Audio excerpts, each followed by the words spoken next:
In his song Black Habits, D Smoke, who is an American black rapper, a black American rapper from Inglewood, California, he says that his song Black Habits 1 is both a celebration of blackness and an implication of some of the habits of black people. D Smoke says that his song Black Habits 1 summarizes the whole journey of black folks. It speaks to the duality of black life. In the first verse alone, D Smoke gives nods to Prince, Jimi Hendrix, Stevie Wonder, Afeni Shakur, Tupac, and Nina Simone. Black people, black artists, and black people whose music and lives speak to the black experience in the United States.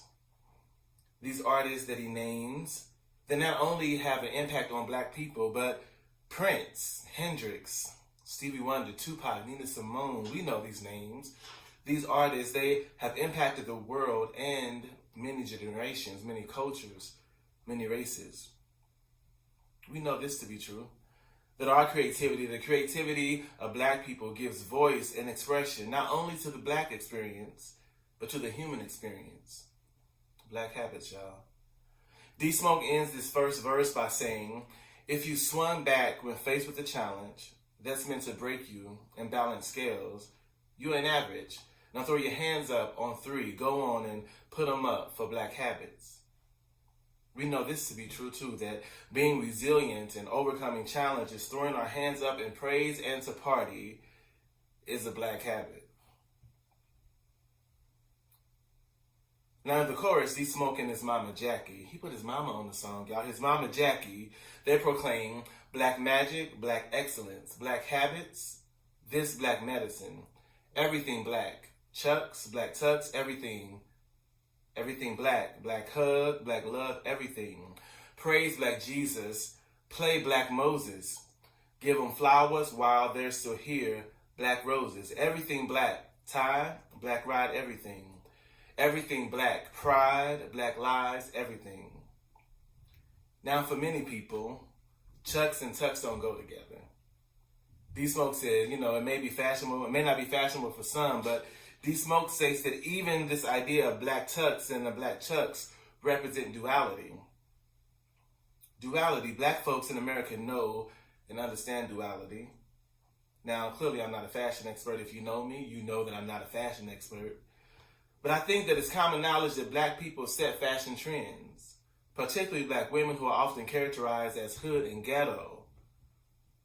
Those are the folks who set the creative expressions. Their creative expressions are often stolen by mainstream people and repackaged. So we know this to be true, that setting trends is also, you get it, a black habit.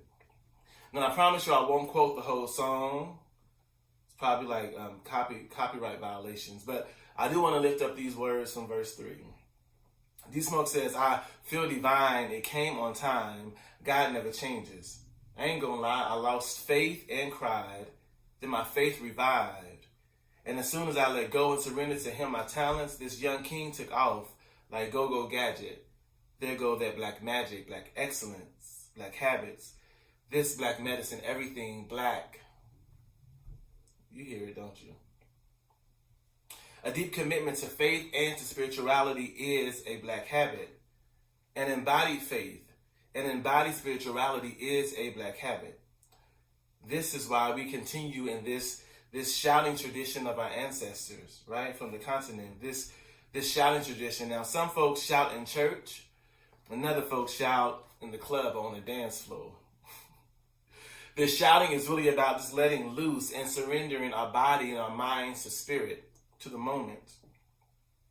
Now, I know some of y'all church folks are saying, you can't shout on the dance floor.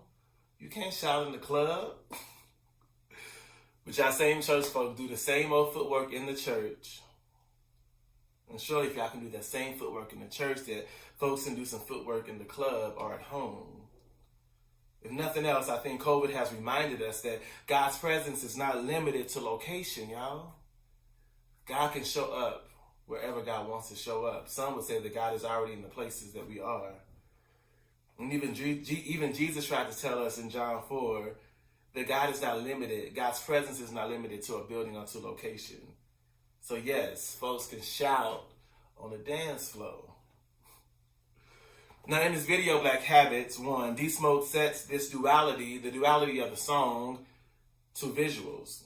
He shows enslaved black people on a plantation picking cotton and even doing ring dancing. He shows these same images alongside modern day images of black folks, black boys in jeans and t-shirts, sitting in trees instead of being hung in trees. At the end of the video, you see D-Smoke purchasing the plantation, finding ways to survive in jobs and in institutions, in religious institutions, in governments and careers, finding ways to survive and thrive in a country that is intentionally set up for our abuse and destruction. That's a black habit. Now, if you need a testimony, you can look at your own life. I'm sure if you're a black folks, there's some things that you have survived. There's some things that you even found ways to strive in, some places that were not meant and designed for your good. But somehow, some way, you are surviving and thriving. And if your life is not enough, you can look at the lives of Stacey Abrams and Madam C.J. Walker, Serena Williams. There's a host of other black folks that we can lift up, especially during this Black History Month, if we need testimonies of black people surviving and thriving. Now, in our text today, in this Acts 2 text, we hear the story of a group of diverse folks who heard this liberating message of Jesus Christ. Now, earlier in the chapter, around verse 9, we are told that a diverse group of folks heard the message of God in their native language, in their native tongue. They heard about God in ways and in a language that made sense to them and to their culture, y'all. The text says that there were Galileans, Parthians, Medes, Elamites, residents of Mesopotamia, Judea, Cappadocia, Pontus, and Asia, Phrygia and Pamphylia, Egypt and parts of Libya belonging to Cyrene. There was even visitors from Rome, Cretans and Arabs. Right? There was this diverse group of folks who heard the message of God in their own language and filtered through their own culture. The text also says that the folks who heard the message were amazed and perplexed, saying, "What does this mean? What does this mean, y'all?" They were trying to make sense of this message of God that they were hearing in their own language, through the lens of their own culture. Not through the lens of whiteness, y'all, but through the lens of their own culture. Now, I know that y'all know that I know that whiteness wasn't a thing when the text was written. I want y'all to know I know that. But Peter stands up. The text says that Peter stands up in the midst of these folks trying to understand what they were hearing. And Peter proclaims and preaches the liberating message of Jesus Christ. In essence, Peter says, Jesus saves. Jesus saves from this corrupt generation. Be saved from this corrupt generation. Now, the people who heard this message, they were changed. They were intrigued. The text says that when they heard the message, they were cut to the heart. And since they were cut to the heart, they decided to figure out how to do life together. How do we, now that we've heard this message, now that we have an understanding of this message, how do we build a life together around this new reality, around this person, this man, this God, Jesus Christ? This God who offers salvation from this generation. They decided they did not want to live a life in bondage. Right? They didn't want to live a life that separated them from each other or from God, but they wanted to live a life of liberation. They wanted to figure out how to do life together in a new way. Now, some of us need to be liberated. I know that we have been following Jesus Christ for a long time, or so we say. Some of us think that we are following Jesus Christ, but we are really bound by anti-blackness, by misogyny, by sexism, by racism, by heterosexism, bound by transphobia, bound by homophobia, bound by xenophobia, bound by capitalism and greed. There are many folks who say they follow Jesus Christ, who I call the compassionate liberator, but they are bound by hate. Now, surely if these diverse group of folks in the text can find ways to lean into this liberative message of Jesus Christ, this message of salvation that wasn't just about being saved when they died, but finding ways to care for, to love, to be saved, to experience liberation while they were alive with each other, surely we can follow in their footsteps.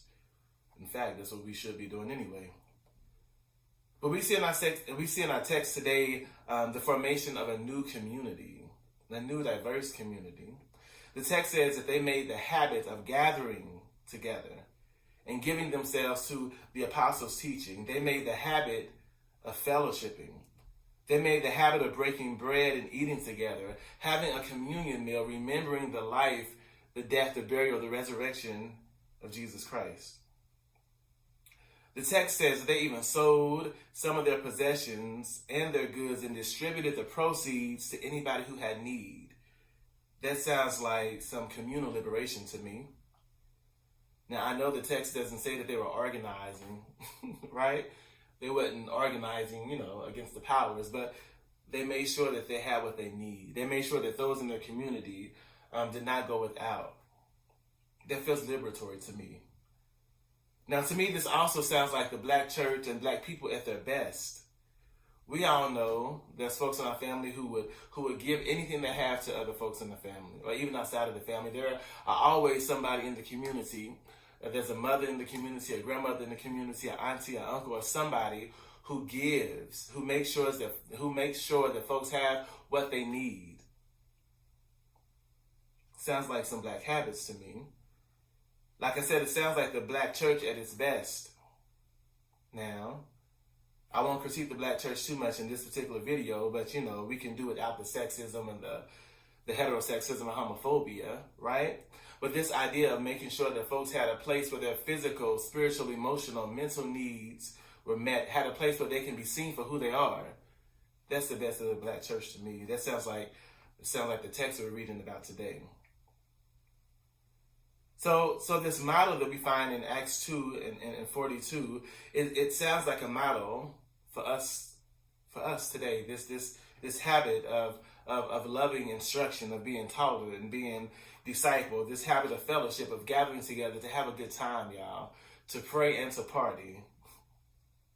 This habit of praying with and for each other, to develop a habit of liberation that we see and know each other, we see and know folks in our community, and we know what they have need of, and we are willing to sacrifice, right, to make sure that all of us are well. Now, the good news is that we don't have to do this. The good news is that we can do this way. We can live this way in a way that is anti-oppressionist, in a way that does not oppress anybody in our community, and it takes work. I'm not saying it's something that is easily done, but the text at least gives us an idea. It gives us something to aim for. Now later on in the book of Acts, we see that some folks lied about selling their stuff. Right? They sold their stuff and then give it to the community. Right? We also read stories about some widows in a particular culture who were not getting the daily ration or the daily food. So it doesn't mean that it's perfect. It doesn't mean that the work is perfect. It means that people are dedicated and committed to the word, committed to community.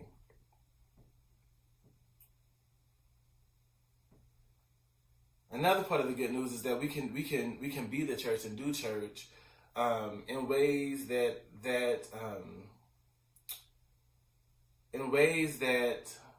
are true to our culture, right? That we don't have to throw our culture away to follow Jesus Christ. That Jesus is alive and we understand Jesus through the lens of our culture. Right, that we can reclaim Black and African and indigenous religious traditions and practices. It's okay to do that. We don't have to do church through a white lens or a white gaze. That we can figure out, what is God doing in our community? How is Jesus the compassionate liberator in our community, in our culture? And we have the freedom, we have the right to do that work. We can do this in community and with community. We can do this knowing that God looks upon our black skin with joy and with delight. We can do this work with the wisdom of our ancestors. There are folks in our traditions who have built community, who have followed Jesus and understood Jesus as one who liberates, not only in the thereafter, but in the now, here, now on earth. We can do this work with the wisdom of those ancestors. We must do this work to carry on the tradition of those who come before us. We must do this work so that they're for the folks that are after us, right? For the generation that is to come, that they know that there were a community of folks who love Jesus Christ, who love being black, who love being queer, who love being women, whatever your identity is, not seeing your identity as something that separates you from God, but understanding however God created you and made you, to use that as an expression and praise unto God. We have an obligation to be compassionate liberators, the same way in which Jesus is a compassionate liberator. We have an obligation, y'all, to establish some black habits. One thing I appreciate about this D-Smoke Black Habit song is that it's not just all the good stuff, right? You know, church, if you've been around church so long, you can play holy, whatever that means to you. You can play like you have it together, but the reality is we are human. We have these human lives, right? We're both spiritual and fleshly, and we have to figure out how to work that out, how to navigate that here. But I invite you,